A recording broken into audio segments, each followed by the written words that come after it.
I'm sorry that I haven't posted in a whole week. This last week just got very busy, and this week's going to get even more busy. But, luckily, I have the time to review a film for you guys.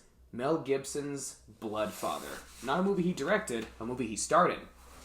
Right here is Bloodfather.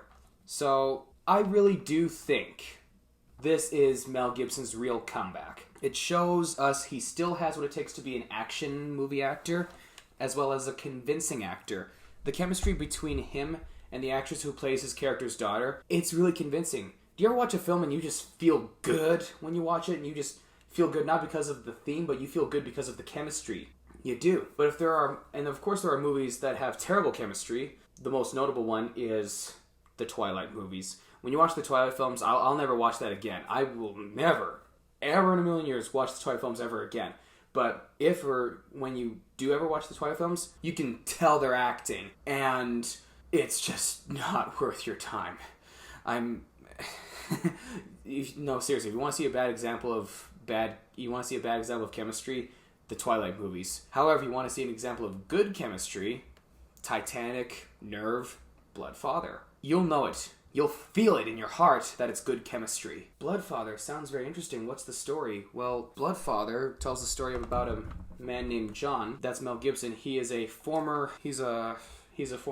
struggling alcoholic who finally seems to be getting his life back on the right track. He's staying away from alcohol. He's taking substance tests every month, and he's doing really good. He's clean. He's sober. He's also an ex-con. He's served a great deal of prison time, and he's willing to put his past behind him and move on. Well, unfortunately, his focus, aside from getting his life back on track, is also focusing on getting his daughter back into his life, his estranged daughter. One day out of the blue, he gets a phone call. It's his daughter.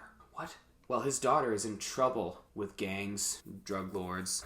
She got caught up with the wrong crowd, and now she needs her dad's help or someone's help to get her out of that life. There's a scene that follows after John picks up his daughter, where he was told to meet her, takes her into his trailer, and there he empties bottles of vodka. He also comes across a little stash of drugs in her pocket, and he also, notices that he really knows that she really got involved with the wrong crowd, and then meanwhile she falls asleep on the bed in his trailer, and there's that scene. This is the scene. He looks at her, he's got his hand above the bed like this, and he just stares at her. The cinematography just did an awesome job at capturing body language and facial expressions. And that clip, that one bit, I love throughout the entire film. That's my favorite scene. I know there's a lot of great action scenes. There's gunplay, there's action, blood, and Mel Gibson muscular with tattoos all over him. But it was that one scene that actually was very eye-catching. If you're in cinematography class,